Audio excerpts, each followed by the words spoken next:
Hi, and welcome back to my channel. My name is Boudice. I like to read, and this week I read a lot. And it's been a fantastic reading week, and we're going to talk about it. So I finished Barchester Towers, which I talked about also quite a bit in last week's video. And it, like I already said, it's so funny. It's just fantastic. I enjoyed every moment of it. And it's, 5 stars, 100%. And I couldn't recommend it more. It was just very, very funny, but also it had like heart and like kind of this beautiful relationship between people. Of course, there were some like people trying to be political with intrigue. Sometimes it worked, sometimes it didn't, and there's these hilarious moments of like, what's the word? Interconnected web of human connections. It's a very bad description, but it's just fantastic study in a way of human nature and human kind of the human condition, I suppose, but done in a really funny way. But he also knows when to be kind of just heartfelt. So it's just fantastic, so good. And I really, really enjoyed that reading experience. And so that's the first book that I finished last week. And then I actually thought I would take part in Historathon, which is a year-long reading event that is about history. And it's about reading, I think, non-fiction history in obviously historical books throughout the year. And I will find the creator of there are a couple of few co-hosts, and I will put links to their channels below. So if you're interested or curious about it, but it's a really cool reading event. And when I was looking at the reading for last year, I realized that last year I only read like 3 nonfiction, and although that was understandable given that I was in my final year of my PhD and reading a lot of academic books. So I wanted my reading to be more just escape rather than necessarily learning anything. So that's fine. But this year I feel the urge to read more nonfiction. So the first quarter of the year in this reading event is dedicated to, I think it's the ancient world up to the year 500, I think. And the book that I chose to read for that this week was Boudice, Warrior Woman of Roman Britain by Caitlin Gillespie. And so this is about Boudice, who was a Briton in Roman Britain. So she was apparently she was a real person, historical person, who was alive in the 1st century. So I don't remember exactly the dates, but like the time of Julius Caesar and those people. And no, I think it was Julius Caesar. Now I'm Nero, I think, was the emperor around when she was up. Never mind, it doesn't matter. It had to do with the Britons. I don't. Oh my God, I'm so bad at this. In what is now England, there were these peoples, the Britons, who did not necessarily like it when the Romans invaded the the islands, and wanted to, take it over. So there were conflicts. And Boudice was one of the leaders, or she was the wife of one of the leaders, and then when he died, she kind of took his place, or something like that. Was avenging her daughters had been attacked and raped. It sounds like. So she was kind of avenging them against the Romans. And I had never really heard about this character, her historical character, until I joined, maybe 2 years ago, or even last year, when a lot of people were reading a book or books or series, which I think are fictional, about this person. And there might even be a TV show, but it hasn't made its way to Iceland because, we are, basically on the North Pole. But so I was curious about this person because I'd never heard of her before. And so I decided to read this book. And so I thought this was going to be like the history of Boudice and about her life.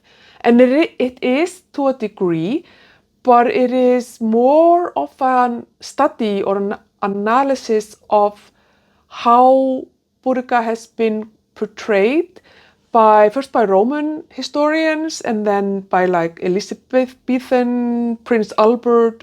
I think it was Prince Albert who commissioned the painting of her in the chariot, and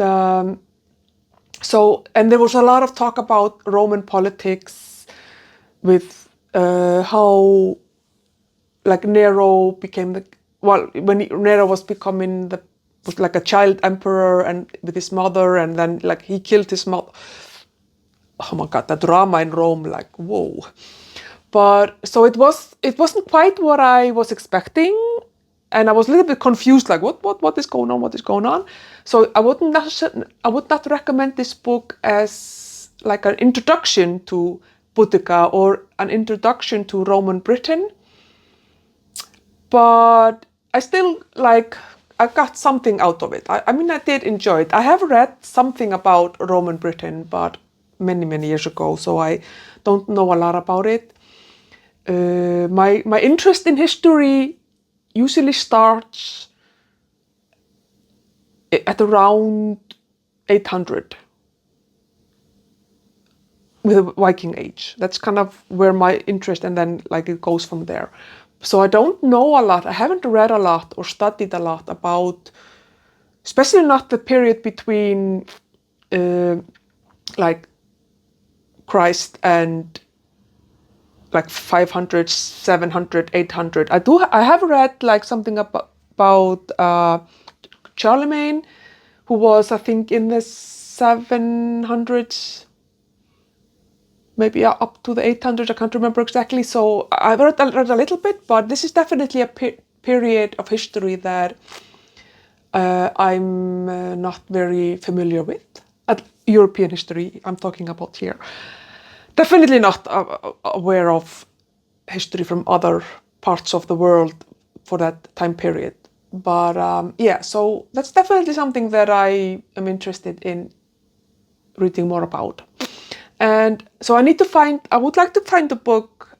If you have any suggestions, if you read any good historical book about Boudice, there is more of an introduction that goes through her life. Obviously the sources from that time period are very limited, so they may not know a lot, but maybe, if you have any suggestions about a little bit of a more informational book about her and maybe the period in Britain at that time period, please leave it in the comments below. But yeah, I enjoyed it. I always find it a little bit difficult to give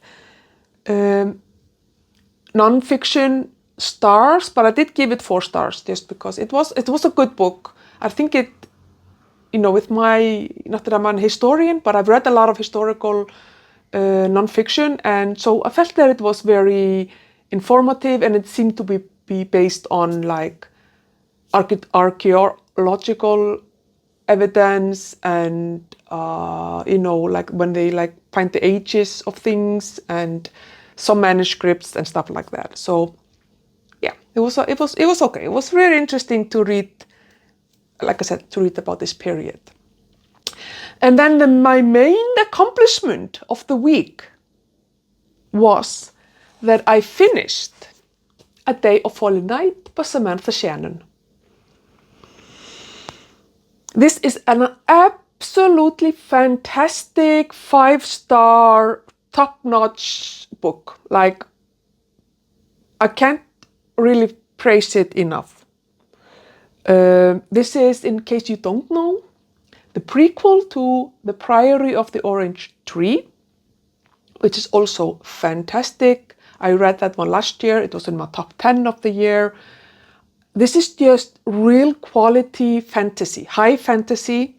I will say that there is a lot of political intrigue in these books. So I know some people don't like that. So there's like court politics in a way. And if you don't like that, then it's not the book for you or the series for you. If you don't like spicy fantasy, this is also not for you. It's quite spicy at times. But it is, and also it's quite complicated. You're kind of just dropped into this world. And like I would like to actually reread The Priory, because I feel that now that I've read the Priory of the Orange Tree and then I read this one, I now kind of understand the world. So I feel that if I would read The Priory again, I would probably get more out of it. So I can definitely see a reread in my future. And I know that the third book has been published, and I'm waiting for that to be available here in Iceland in this type of paperback edition, and I will be buying it immediately and reading it. But yeah, I just really loved this, and I also actually really enjoyed. I can actually mark this as like tick this into my diversity bingo, because there is a lot of LGBTQIA plus representation in this book. And I love the way it's done. It's like, it's not an issue. You have to, you like, there's like in expectations that you do get married, but you can get married to someone your same sex without any issues. You're not expected to be like fooling around or having affairs or anything like that, but there are a lot of same-sex relationships. And I like the way it's just kind of, it's just there. Nobody is like, there are no comments about it, which I think is really refreshing, because very often when you read books like that have like a queer element to it, there is always strife. There is always, difficulties, because obviously I understand that's the reality for a lot of people in that community. But because I have heard criticism from people in the queer community and disability community that there is this missing this kind of, I think someone called it like queer joy and like a disability joy. I don't know if that's the right term. I'm sorry if it isn't. That, it's just love. It doesn't always have to be hard, or at least it doesn't always have to be represented as being hard. So that's very refreshing in this book. It's just this one has two fathers and this one has two mothers, and it's not an issue, and I really like that. Yeah, I have really nothing. And I don't even mind the length, because I was like, when I was getting closer to the end, I was like, I don't want this to end. This is so good. So, I mean, but that might be the biggest drawback back for people actually wanting to read these books because they are so long. But if you are a fantasy reader, you're used to long books, so I don't think it's a big deal. But yeah, this is just so good, and I definitely need to make sure that I read everything by this author because it's fantastic, so good. And I like also, I mean, I don't really feel that I can tell you what it's about because I feel like I would very easily spoil. But I do know that there are dragons, and I know finally in the first book, the Priory, I was kind of confused the difference between a dragon, a worm, and a wyvern. But now I know what dragons are and how they operate. I know the worms and how they operate, and I know what a wyvern is, and it's horrific. But very good. I'm so happy that I found this series, and like I said, I can't wait for the third one. It's so good. It's so good. Okay. I am currently reading 3 books. Like I am just like in a reading mania, people. First of all, I'm still reading Crime and Punishment. I have not made a lot of progress since last week. I finished. I forgot to change but I'm in part 2. So the crime has been committed, and yeah, this is, like I think I've already said,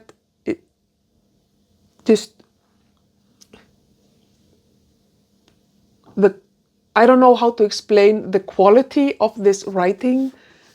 I mean, obviously, Fyodor Dostoyevsky is Dostoyevsky for a reason. So I was expecting there to be good quality here, but it's just. I think that if you want to compare, for me, these 2 Russian giants that I've read, Tolstoy and now what I haven't read a lot, I find that Dostoyevsky is even like the language, I don't know, just like, it's like velvet. It's like when you eat this perfectly made, like cooked steak and it just like melts in your mouth. It's so good. But I'm taking my time. So the plan was to read a chapter a day. I haven't quite made it like that this week because I have so many other books that I was reading. But the reason I'm doing it very slowly is that it's very heavy. And I think I said that as well last week. It's not that it's difficult to read, but it's just the atmosphere is so heavy. And I'm only expecting it to get heavier as the punishment part becomes, and the conscience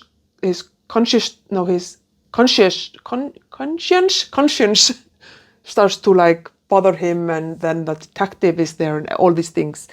So, but yeah, it's a really good book. So I'm very excited about the fact that I'm reading it.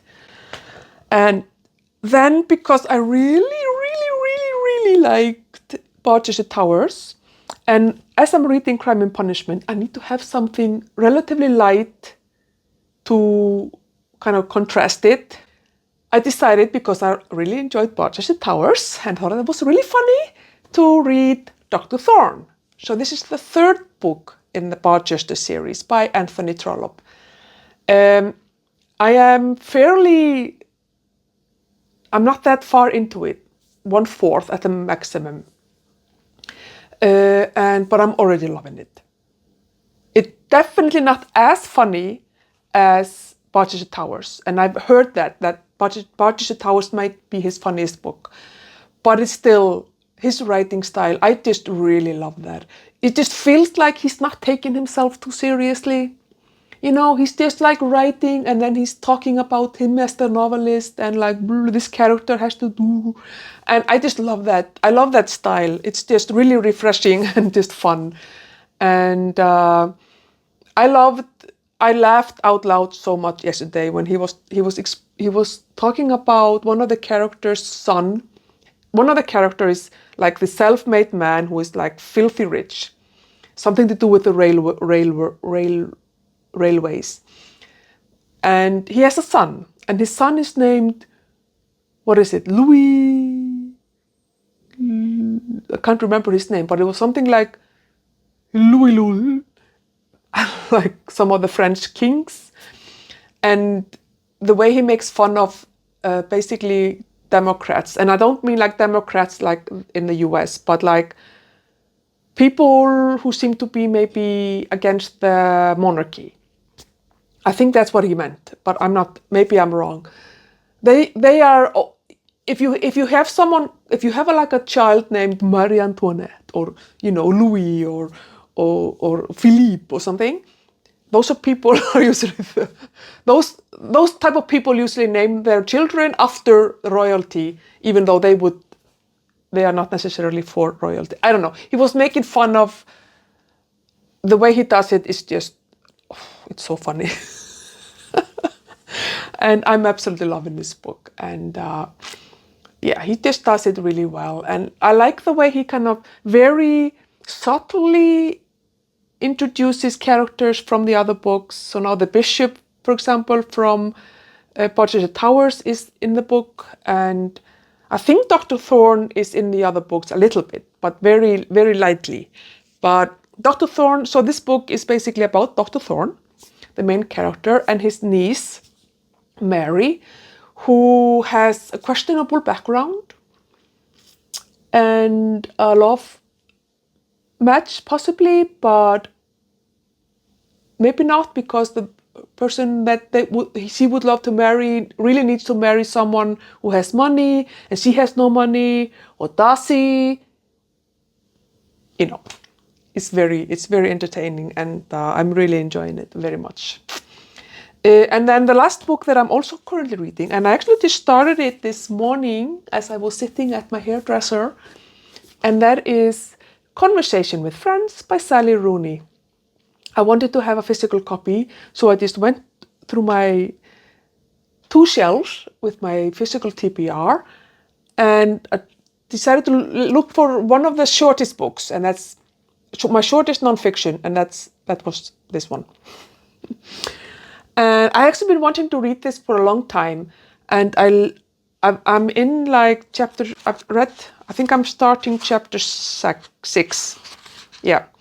So I'm just barely in it, and but I'm already enjoying the tone of it, and the kind of how. Yeah, I was like, can't say too much. I'm just barely read it, but I also already love the fact that there are these mentions of Dublin. Obviously, it takes place in Dublin, and I used to live in Dublin for a semester as doing my master's degree. So there are like mentions of some streets that I recognize that street, and the Dart, and the river and stuff like that. So it's a fun walk down memory lane for me, and but I will obviously talk about that when I finish it. So those are the books that I've read or that I'm currently reading. I'm having such a good reading season at the moment. Like, I'm just reading so many good books that it's just really, really wonderful. Good things are happening, like good books are being read. So that's just, I'm having a blast, really. I will see you in my next one. Bye.